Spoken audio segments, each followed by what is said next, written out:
আমি আবু বকর তো সহ্য করতে পারবো না। আবু বকর রাদিয়াল্লাহু তাআলা আনহু এই কথা চিন্তা করে তার দেহ থেকে সব জামাগুলো খুলতে শুরু করলেন।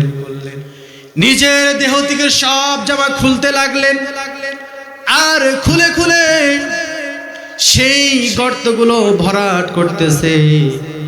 এক পর্যায়ে সকল গর্ত ভরাট করা শেষ, তার গায়ের সকল জামাও শেষ। প্রতিমধ্যেই তিনি দেখতে পেলেন একটি গর্ত বাকি রয়েছে, গর্তর মুখ আটকানো বাকি রয়েছে। তখন আবু বকর ভাবলেন, সকল গর্ত ভরাট করতে পেরেছি, কিন্তু এই গর্তটা ভরাট করার জন্য আমার কাছে তো তেমন কিছু নয়। এই গর্ত থেকে কোনো বিষধর সাপ আসতে পারে, এই সাপ যদি আল্লাহর নবী সাল্লাল্লাহু আলাইহি ওয়াসাল্লামকে ধ্বংসন করতে পারে।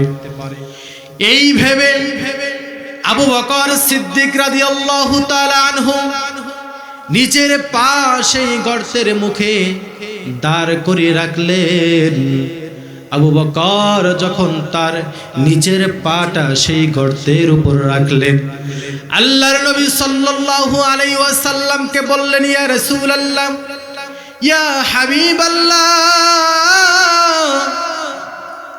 আপনি অনেক ক্লান্ত হয়েছেন, অনেক পরিশ্রম করেছেন, মেহেরবানি করে আমার রানের উপর আপনার মাথা মোবারকটা রেখে একটু বিশ্রাম নেন। বলেন সুবহানাল্লাহ।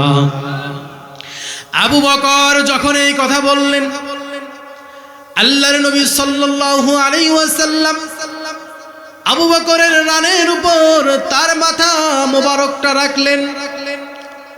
রাখা মাত্র আল্লাহর নবী সাল্লাল্লাহু আলাইহি ওয়াসাল্লাম ঘুমিয়ে পড়লেন।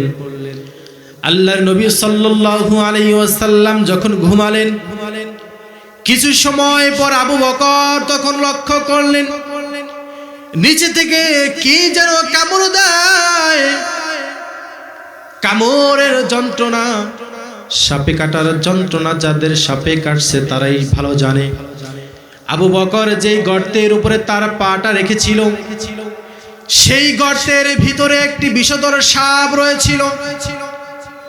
আবু বকর যখন সেই গর্তের উপরে পা রাখলেন, সেই গর্তের নিচে যে সাপটা রয়েছিল, ওই সময় আবু বকরের পায়ের ভিতরে সেই সাপটা দংশন করলো। আবু বকর বিষের যন্ত্রণা সহ্য করতে পারতেছে না। আল্লাহর নবী সাল্লাল্লাহু আলাইহি ওয়াসাল্লাম ওই সময় তা রানের উপরে মাথা মোবারক রেখে ঘুমাচ্ছিলেন।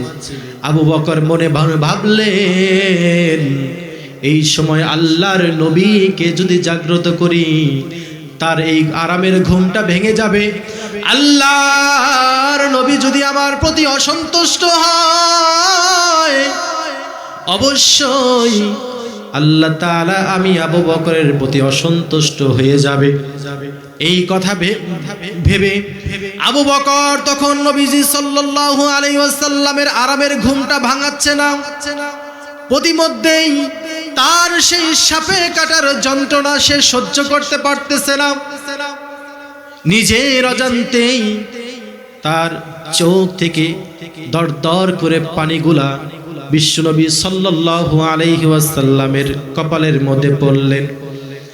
আল্লাহর নবী সাল্লাল্লাহু আলাইহি ওয়াসাল্লাম ঘুম থেকে জাগ্রত হলো। ঘুম থেকে জাগ্রত হওয়ার পর তিনি দেখতে পেলেন আবু বকরের চোখ থেকে অনবরত পানিগুলা জরজর করে পড়তেছে। আবু বকরের যখন এই অবস্থা হলো, আল্লাহর নবী সাল্লাল্লাহু আলাইহি ওয়াসাল্লাম আবু বকরকে প্রশ্ন করলেন, হে আবু বকর, তোমার বুঝি তোমার পরিবারের কথা মনে হয়েছে, তোমার বিবির বাল বাচ্চার কথা মনে হয়েছে, তোমার ঘর বাড়ির কথা মনে হয়েছে, যার কারণে যার মায়াতে তুমি কাঁদো? আবু বকর সিদ্দিক রাদিয়াল্লাহু তাআলা আনহু এই কথা শোনা মাত্রই আল্লাহর নবী সাল্লাল্লাহু আলাইহি ওয়াসাল্লামের কথার উত্তর দিতেছেন, ইয়া রাসূলুল্লাহ, ইয়া হাবিবাল্লাহ, যেই দিন থেকে আপনার হাতে কালেমা পড়ে মুসলমান হয়েছি, আল্লাহর কসম লাগি ওই দিনের পর থেকে আমার পরিবার পরিজন ঘর বাড়ি সব কিছুর চেয়ে আপনাকে আমি বেশি ভালোবাসি। বলেন সুবহানাল্লাহ। আল্লাহর নবী সাল্লাল্লাহু আলাইহি ওয়াসাল্লাম তখন জিজ্ঞাসা করলেন, হে আবু বকর, তাহলে তুমি কাঁদো কেন? তোমার চোখ থেকে অনবরত দর দর করে পানি বের হচ্ছে, আমি দেখতে পাচ্ছি।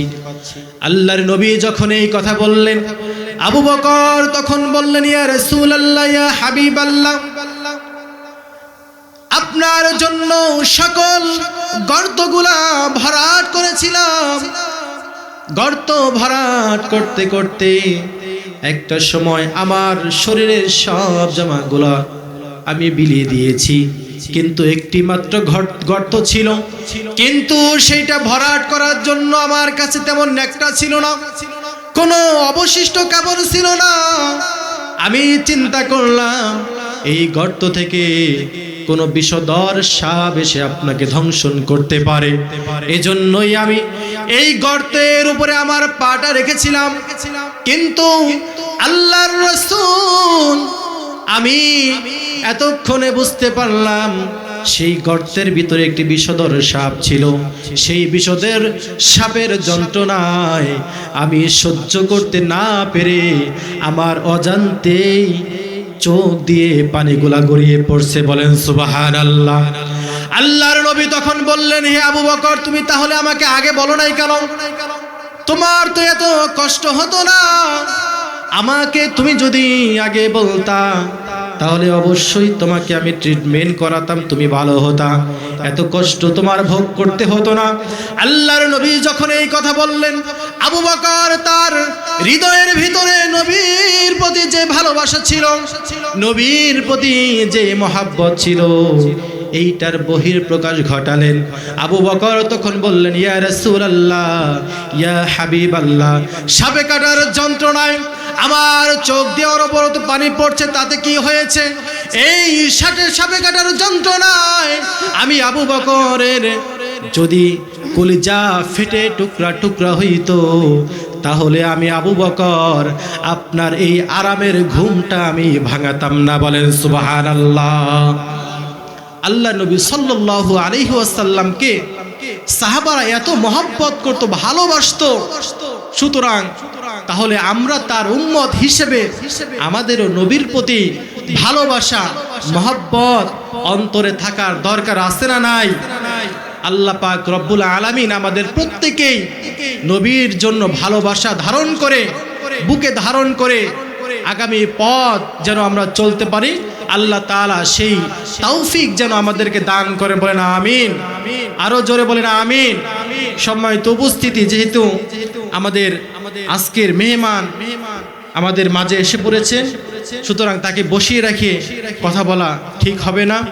তো আল্লাহ পাক রব্বুল আলামিন যেই কথাগুলো বলালেন এবং শুনালেন, এর প্রতি আমল করা তৌফিক দান করে। বলেন আমিন। সম্মানিত উপস্থিতি, এই পর্যায়ে